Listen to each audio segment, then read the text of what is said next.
ನಾನೇ ನಿನ್ನ ಕಿಡ್ನಾಪ್ ಮಾಡಿದ್ದು.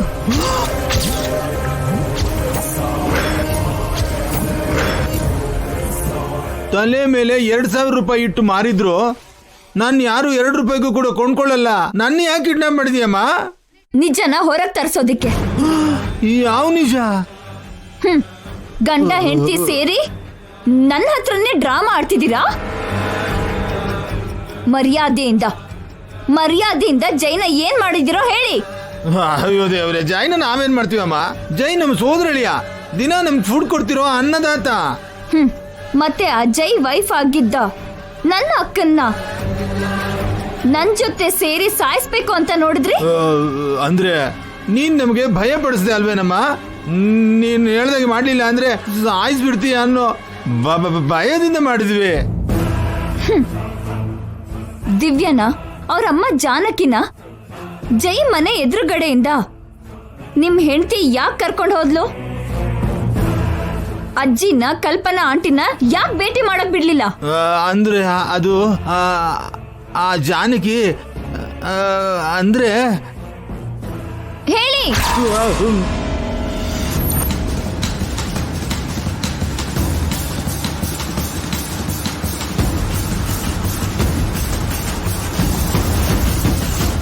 ಜಾನಕಿ, ಆ ಜಾನಕಿನ ಯಾಕೆ ಎಸ್ಕೇಪ್ ಮಾಡಿಸಿದ್ಲು?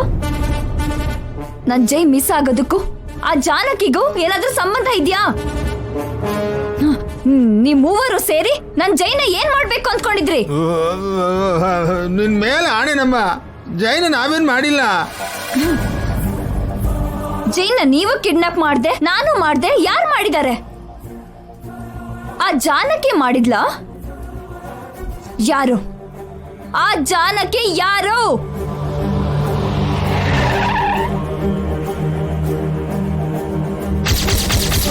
ಜಾನಕಿ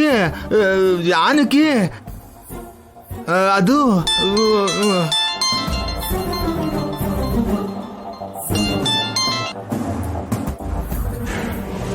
ನಿನ್ನ ಹೆಂಡತಿನೇ ಕಾಲ್ ಮಾಡ್ತಿದ್ದಾಳೆ. ಒಳಗಡೆ ಕರೆದು ನಿಮ್ಮಿಬ್ರಿಗೂ ಮತ್ತೆ ಮದ್ವೆ ಮಾಡಿಸ್ತೀನಿ.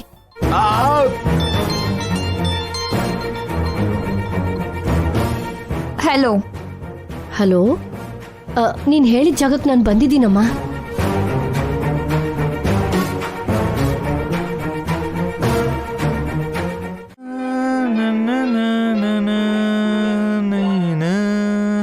ನೀನೇ ಸಾಕಿದ ಗಿಣಿ, ನನ್ನ ಮುದ್ದಿನ ಗಿಣಿ, ಅಂದಾಗಿ ಚುಚ್ಚಿತಲ್ಲೋ ಇದು ಹದ್ದಾಗಿ ಸರ್ ಚುಚ್ಚಿತಲ್ಲೋ. ಸಂಗೀತ ಅಂದ್ರೆ ಕಿವಿ ಕತ್ತರಿಸ್ಕೊಂತಾರೆ ಅಂತ ಕೇಳಿದೀನಿ, ಮಾಡೋ ಡ್ಯೂಟಿನ ಕೂಡ ಮರ್ತೋಗ್ತಾರೆ ಅಂತ ಕಣ್ಣಾರೆ ನೋಡ್ತಿದ್ದೀನಿ. ನಾನು ಡ್ಯೂಟಿ ಮಾಡೋದನ್ನ ಮರ್ತಿಲ್ಲ ಪ್ರಕಾಶ್.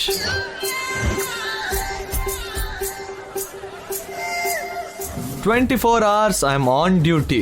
ಸರ್, ನಾನು ಮನ್ಸಲ್ಲಿ ಅನ್ಕೊಂಡೆ ಸರ್, ನಿಮ್ಗೆ ಕೇಳಿಸ್ತು ಸರ್? ನಂದು ಹಾವಿನ ಕಿವಿ ಕಣಯ್ಯ, ಮೈಂಡ್ ವಾಯ್ಸ್ ಕೂಡ ಕೇಳಿಸುತ್ತೆ. ಇಷ್ಟಕ್ಕೂ ನಾನು ಹೇಳಿದ ಕೆಲಸ ಏನ್ ಮಾಡಿದೆ? ಅದನ್ನ ಹೇಳಕ್ಕೆ ಬಂದೆ ಸರ್. ಜಾನಕಿ ದೇವಿಗೋಸ್ಕರ bus stand, railway station, airport, outer ring road, ಎಲ್ಲ ಚೆಕ್ ಪೋಸ್ಟ್, ಎಲ್ಲ ಜಾಗದಲ್ಲಿ ನಿಗಾ ಇಟ್ಟಿದ್ದೀನಿ ಸರ್. ಸರ್, ಬಟ್ ಎಲ್ಲೂ ಕಾಣಿಸ್ಲಿಲ್ಲ ಸರ್. ಅವಳು ಹೇಗಿರ್ತಾಳಂತ ನಿಂಗೆ ಗೊತ್ತಾ? ಇಲ್ಲ ಸರ್. ಹೋಗ್ಲಿ, ನಂಗೆ ಗೊತ್ತಾ? ಇಲ್ಲ ಸರ್. ಅವಳನ್ನ ಹುಡುಕ್ತಾ ಇದಾರಲ್ಲ, ಅವ್ರಿಗಾದ್ರೂ ಗೊತ್ತಾ? ಇಲ್ಲ ಸರ್. ಮತ್ತೆ ಅವಳು ಕಾಣಿಸ್ತಾ ಇಲ್ಲ ಅಂತ ಹೆಂಗೆ ಹೇಳ್ತಾ ಇದೆಯಾ? ಅಂದ್ರೆ ಸರ್, ಇಬ್ರು ಚಿಕ್ಕ ಮಕ್ಳ ಜೊತೆ ಇರೋ ಒಬ್ಳು ಯಂಗ್ಸ್ನ ಹುಡುಕಿ ಅಂತ ಹೇಳಿದೆ ಸರ್.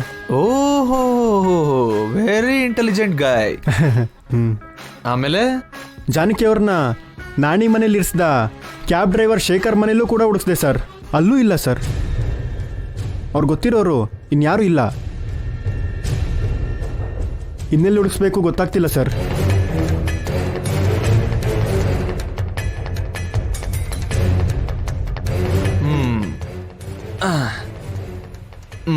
ಬಸ್ ಸ್ಟ್ಯಾಂಡಿಗೆ ಹೋಗಿಲ್ಲ, ರೈಲ್ವೆ ಸ್ಟೇಷನ್ಗೆ ಹೋಗಿಲ್ಲ, ಏರ್ಪೋರ್ಟ್ಗೂ ಹೋಗಿಲ್ಲ. ಬೆಂಗಳೂರಲ್ಲಿ ಸಮುದ್ರ ಇಲ್ದೇ ಇರೋದಕ್ಕೆ ಸೀಪೋರ್ಟ್ಗೆ ಹೋಗೋ ಚಾನ್ಸೂ ಇಲ್ಲ. ಹೋದ್ರೆ ಏನಾದ್ರೂ ಹಾಸ್ಟೆಲ್ಲು, ಅನಾಥಾಶ್ರಮ, ದೇವಸ್ಥಾನ. ಪ್ರಕಾಶ್, ಟೆಂಪಲ್ ಅಲ್ಲಿ ಹುಡುಕಿದ್ಯಾ? ಟೆಂಪಲ್ಸ್ ಯಾಕೆ ಸರ್? ಏನಯ್ಯ ಪ್ರಕಾಶ್, ದಿಕ್ಕಿಲ್ದೇ ಇರೋರ್ಗೆ ದೇವ್ರೇ ದಿಕ್ಕು ಅಂತಾರಲ್ವಾ? ಮಕ್ಕಳ ಜೊತೆ ಜಾನಕಿ ದೇವಿ ಯಾವುದೋ ದೇವಸ್ಥಾನದಲ್ಲಿ ತಲೆ ಮರೆಸ್ಕೊಂಡು ಇರ್ಬೋದಲ್ವಾ? ಕರೆಕ್ಟೇ ಸರ್. ಆದರೆ ಸಿಟಿಲಿ ತುಂಬ ಟೆಂಪಲ್ಸ್ ಇದೆಯಲ್ಲ ಸರ್, ಅವ್ರು ಯಾವ ಟೆಂಪಲಲ್ಲಿ ಇದ್ದಾರೆ ಅಂತ ಹೇಗೆ ಹುಡ್ಕೋದು? ಇಂಥ ಟೈಮಲ್ಲೇ ಸ್ವಲ್ಪ ಉಪಯೋಗಿಸ್ಬೇಕು. ನಾಣಿ ಹೇಳಿರೋ ಪ್ರಕಾರ ಜಾನಕಿ ದೇವಿ ಮಕ್ಕಳ ಜೊತೆ ನೈಟ್ 10 ಗಂಟೆ ಮೇಲೆ ಮನೆ ಖಾಲಿ ಮಾಡಿ ಹೋಗಿದ್ದಾಳೆ. ಆ ಟೈಮಲ್ಲಿ ಸಿಟಿ ಹೊರಗೆ ಹೋಗಿ ಅಲ್ಲಿರೋ ದೇವಸ್ಥಾನದಲ್ಲಿ ಸ್ಟೇ ಮಾಡಲ್ಲ ಅಲ್ವಾ? ಆ ಮನೆ ಹತ್ರ ಇರೋ ದೇವಸ್ಥಾನದಲ್ಲೇ ಸ್ಟೇ ಮಾಡಿರ್ತಾರೆ ಪ್ರಕಾಶ್. ಅವರು ಪಾಪ ಮಾಡಿದ್ದಾರೆ ಅಂತ ನಿನಗೆ ಗೊತ್ತಾ? ಅನವಶ್ಯಕವಾಗಿ ಆರೋಪ ಮಾಡಬೇಡ. ನೀನು ಪಾಪನ ಮಾಡಬೇಡ.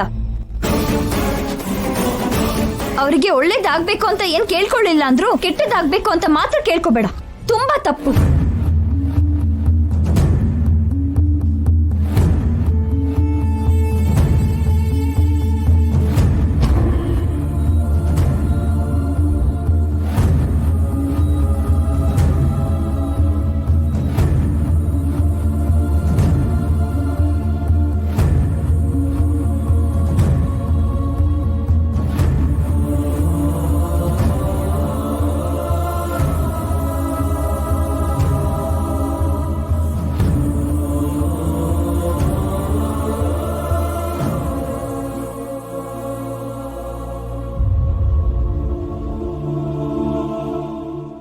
ಅಮ್ಮ ಅವ್ರ ಕ್ಷೇಮವಾಗಿ ವಾಪಸ್ ಬರ್ಲಿ ಅಂತ ಪೂಜೆ ಮಾಡ್ಲಾ?